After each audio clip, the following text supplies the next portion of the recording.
આપ સૌને મારા સાદર પ્રણામ. આપ સૌનું આપણી આ ચેનલમાં હાર્દિક સ્વાગત છે. આજે વાત કરીશું ગૌરી વ્રત અને જયા પાર્વતી વ્રતની, જે ચાતુર્માસના મુખ્ય વ્રતો ગણાય છે. ચાતુર્માસનું અતિ પ્રચલિત વ્રત એટલે ગૌરી પાર્વતી વ્રત અને જયા પાર્વતી વ્રત. ગૌરી વ્રત અષાઢ સુદ એકાદશીથી પૂર્ણિમા સુધીનું 5 દિવસનું કરાય છે. ગૌરી પાર્વતીએ સતી ધર્મ ઉજાગર કરેલો, શિવ પાર્વતીને પ્રસન્ન કરી સંકટ દુઃખમાંથી મુક્ત થઈને મનોકામનાઓ સિદ્ધ કરવાનો ઉપાય એટલે કન્યાઓ અને સ્ત્રીઓ દ્વારા કરાતું જયા પાર્વતી વ્રત. વ્રત કરીને પાર્વતીજીએ પણ શિવજીને મેળવેલા. ગૌરી વ્રતમાં જવારા પૂજનનો મહિમા છે. જવારા એ પ્રકૃતિ દેવીનું પ્રતીક છે. વ્રતના આરંભે રામપાત્રમાં કે ટોપલીમાં ખાતર સાથે જવ, ડાંગર, ઘઉં, તુવેર, જુવાર, ચોખા અને તલ એ 7 ધાન્ય મેળવીને જવારા ઉગાડવામાં આવે છે. 5 દિવસ રોજ સવારે સ્નાનાદિ કરી જવારાની અક્ષત, રૂના નાગલા અને દીવાથી પૂજા કરવામાં આવે છે. આ 5 દિવસ મોડું અન્ન ખાઈને કરાતું વ્રત છે, માટે તેને મોળાકત વ્રત પણ કહેવાય છે. ગૌરી વ્રતના પહેલા દિવસે કન્યાઓ જુવારના સાઠાનું દાંતણ કરી ગૌરી શંકરના ગીતો ગાતી જળાશયે સ્નાન કરવા જાય છે. આ ગીતોમાં કન્યાઓની ઉત્તમ વર મેળવવાની કામના વ્યક્ત થાય છે. જેમાં ગોરમાનો વર કેસરીયો રે, નદીએ નાહવા જાય રે ગોરમાં. આ ગીત ખૂબ પ્રચલિત છે. વ્રતના છેલ્લા દિવસની રાત્રે જાગરણ કરી શંકર પાર્વતીના સ્તવનો, ગીતો વગેરે ગવાય છે. છેલ્લા દિવસે સવારે જવારાનું જળમાં વિસર્જન કરી વ્રતની સમાપ્તિ કરવામાં આવે છે. ગૌરી વ્રતનું ઉજવણું 5 વર્ષ પછી કરવામાં આવે છે. ગૌરી વ્રત પૂરા થયા પછી જયા પાર્વતી વ્રત કરવામાં આવે છે, જે અષાઢ સુદ 13થી અષાઢ વદ બીજ સુધી 5 દિવસ કરવામાં આવે છે.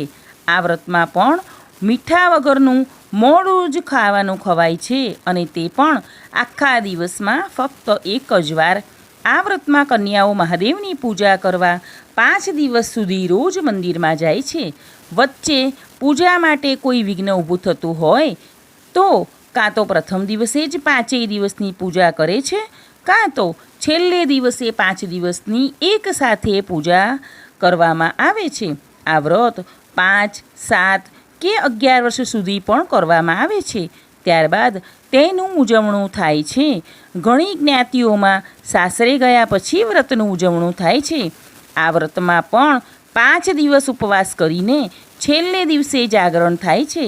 આ વ્રત પાર્વતીજીએ શિવજીને પ્રાપ્ત કરવા માટે કર્યું હતું.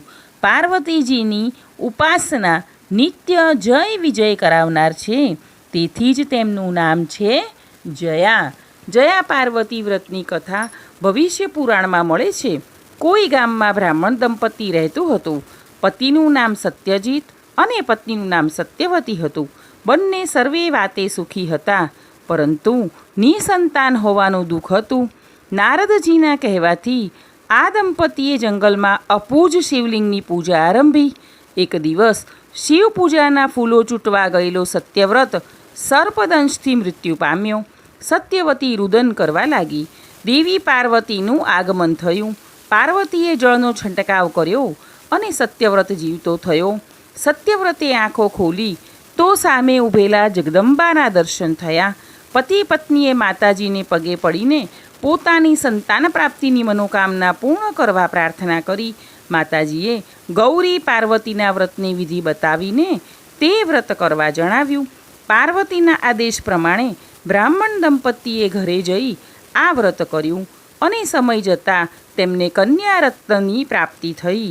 આ કથામાંથી સમજાય છે કે સત્યવતી નામક સ્ત્રી વ્રત કરીને પતિને જીવતો કરે છે અને સંતાનની પણ પ્રાપ્તિ કરે છે. તેથી કહી શકાય કે આ વ્રત પરિણીત સ્ત્રીઓ પણ કરે છે, અને કન્યાઓ પણ ઉત્તમ વર મેળવવા આ વ્રત કરે છે. આમ આપણે અહીં ગૌરી વ્રત અને જયા પાર્વતી વ્રત વિશે જાણ્યું. આશા રાખું છું કે તમને આ જાણકારી ગમી હશે. મને સાંભળવા બદલ આપ સૌનો ખૂબ ખૂબ આભાર. આગળના વિડીયો જોવા માટે આપણી આ ચેનલને લાઇક, શેર અને સબસ્ક્રાઈબ કરજો. કોમેન્ટ્સ પણ લખજો. આપણે સૌ હંમેશા ખુશ અને નિરોગી રહીએ તેવી પ્રભુના ચરણોમાં પ્રાર્થના.